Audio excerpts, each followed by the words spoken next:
região sul de São Paulo. O Vale do Ribeira concentra os municípios com os mais baixos índices de desenvolvimento humano do estado, o IDH. Pelo censo do IBGE de 2000, a cidade com o segundo pior IDH do estado é Barra do Chapéu, com 5.000 habitantes, quase na divisa com o Paraná. Nos censos de 1991 e 2000, estava entre as cidades paulistas com menor porcentagem de crianças no ensino fundamental, na época, oferecido pela Secretaria Estadual da Educação. Só em 2001, a Prefeitura de Barra do Chapéu assumiu a educação de suas crianças de 7 a 14 anos. Isso aconteceu durante o processo de municipalização incentivado pelo governo estadual. No início ficou um pouco difícil, porque a gente não tinha assim, um ambiente, vamos dizer, salas de aula. A municipalização para nós foi muito boa, né? Eu acho que a gente teve um avanço muito grande, né? O primeiro impacto, né, a gente ficou assim meio assim, mas eu acho que funcionou muito bem. Barra do Chapéu é um exemplo dos benefícios da política pública de municipalização do ensino. Em apenas 4 anos, a principal escola municipal da cidade conseguiu ficar em primeiro lugar no Índice de Desenvolvimento da Educação Básica, o IDEB de 2005. Teve a melhor quarta série entre as escolas municipais do país. Hoje, a escola Leonor Mendes de Barros está num prédio novo, bem equipado. Tem até uma lousa digital. A tela do monitor, ela é projetada aqui, então você não precisa usar o mouse. Entendi. Essas mudanças só foram possíveis depois da implantação do Fundef, o Fundo de Manutenção e Desenvolvimento do Ensino Fundamental e de Valorização do Magistério. Como vimos na aula passada, o Fundef foi uma política pública do governo e conseguiu colocar quase todas as crianças de 7 a 14 anos na escola, no final da década de 1990. Ou seja, o Fundef foi o motor da universalização do ensino fundamental e vigorou durante 10 anos, até 2006. Para substituir o antigo fundo, o Congresso Nacional aprovou a Lei do Fundeb, o Fundo de Manutenção e Desenvolvimento da Educação Básica e de Valorização dos Profissionais da Educação, que deve vigorar até 2020. Diferentemente do Fundef, o Fundeb inclui, além do ensino fundamental, toda a educação básica. Mas de onde virão os recursos?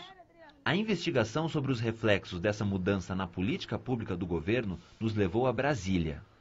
Aqui, no Ministério da Educação, trabalha o coordenador de operacionalização do Fundeb. Ele participou do processo de transformação do Fundef em Fundeb. Ampliou-se a cesta de impostos e transferências sobre a qual incidia o percentual de 15% para alimentar o Fundef, que vigorou até 2006. Para o Fundeb, esse universo de fontes foi ampliado de 5 para 8, e o percentual passou de 15% para 20%, que será alcançado no ano de 2009. Aí sim teremos o Fundeb pleno. No aspecto físico, a mudança de um fundo para o outro é que o Fundef saiu do ensino fundamental, de um universo de 30 milhões de alunos, e passou a beneficiar toda a educação básica, que compreende educação infantil, creche para a escola, o ensino fundamental, o ensino médio, incluindo aí a educação de jovens e adultos, que não fazia parte do extinto Fundef. Portanto, de um patamar de 30 milhões de alunos para algo em torno de 46 milhões de alunos sendo considerados na dinâmica de distribuição dos recursos do fundo. Assim como não existia um só Fundef, também o Fundeb não é um, mas 27 fundos, um para cada estado e um para o Distrito Federal. A partir de 2009, os novos fundos passaram a retirar 20% de 8 fontes de recursos. Esses recursos são dos estados e de seus municípios, transferidos a cada um dos 27 Fundebs. São eles o Fundo de Participação dos Estados, o Fundo de Participação dos Municípios, o Imposto sobre Circulação de Mercadorias e Serviços, o Imposto sobre Produtos Industrializados, proporcional às exportações, e a Desoneração das Exportações, ou Lei Candir. Além desses recursos, que já estavam no Fundef, o Fundeb inclui ainda o Imposto sobre Transmissão de Causa-Mortes e Doações, o Imposto sobre Propriedade de Veículos Automotores, a parte devida aos municípios do Imposto Territorial Rural e uma complementação do governo federal para garantir que todos os estados alcancem o valor mínimo de gasto por aluno, estabelecido pelo Ministério da Educação. Em 2008, o número era de R$ 1.132,34. Nós temos na prática 27 fundos. É bom que se diga que o fundo ele é contábil. Não existe uma instituição Fundeb, como muitos até imaginam, tá certo? Ou mesmo uma unidade orçamentária nos moldes tradicionais para gerir, para administrar os recursos do fundo. Esses recursos são contabilizados na esfera estadual e municipal. E essa contabilização dos recursos se dá no próprio órgão de educação do respectivo estado ou município. Não há, portanto, necessidade legal de se criar uma instituição administrativa, uma unidade administrativa ou mesmo orçamentária para gerir os recursos. Eles já deverão estar, por força da própria LDB, à disposição dos responsáveis pelos órgãos de educação, para aplicação na educação básica, que é de competência de cada ente governamental. Pela Constituição Federal, o município tem que oferecer o ensino público no segmento do ensino fundamental e infantil. Já os estados têm que atuar e oferecer o atendimento no ensino fundamental e médio. O Fundeb remunera estados e municípios com base em 19 segmentos da educação básica. O valor per capita atribuído ao aluno em cada um desses segmentos é calculado de maneira diferente, de acordo com o que o MEC chama de fatores de ponderação. Veja o exemplo do estado de São Paulo. A arrecadação do Fundeb em 2008 foi de 16 bilhões e 244 milhões de reais.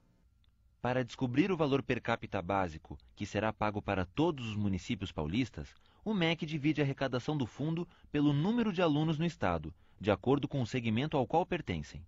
Como o MEC paga valores diferentes para alunos em segmentos diferentes, o denominador da divisão do fundo é essa soma enorme que você está vendo. Cada parcela é o número de alunos naquele segmento, multiplicado por seu fator de ponderação. Como? Assim, no estado de São Paulo, em 2008, existiam 119.743 crianças nas creches públicas em período integral. O MEC estipulou que o fator de ponderação para esses alunos é 1,1. Então, o resultado da operação nessa parcela é esse que você está vendo. Outro exemplo. Existem 623.918 crianças na pré-escola em tempo parcial no estado. O fator de ponderação estipulado é 0,9. Então, nessa parcela, o resultado é o número que está na tela. O valor total arrecadado para o Fundeb de São Paulo, dividido pela soma das parcelas, dá R$ 2.056, que é o valor destinado por ano a cada aluno paulista dos anos iniciais do ensino fundamental urbano. Esse valor é a base para calcular os outros segmentos. O Fundeb paga, por aluno de ensino médio rural, por exemplo, 25% a mais do que o valor pago para o aluno do ensino fundamental urbano. Por isso, o fator de ponderação é 1,25. Nesse caso, em São Paulo, o valor do aluno do ensino médio rural por ano é R$ 2.570. Cada aluno da educação indígena e quilombola paulista receberá o valor anual de R$ 2.467, pois o fator de ponderação é 1,20, ou 20% a mais que o aluno do ensino fundamental urbano.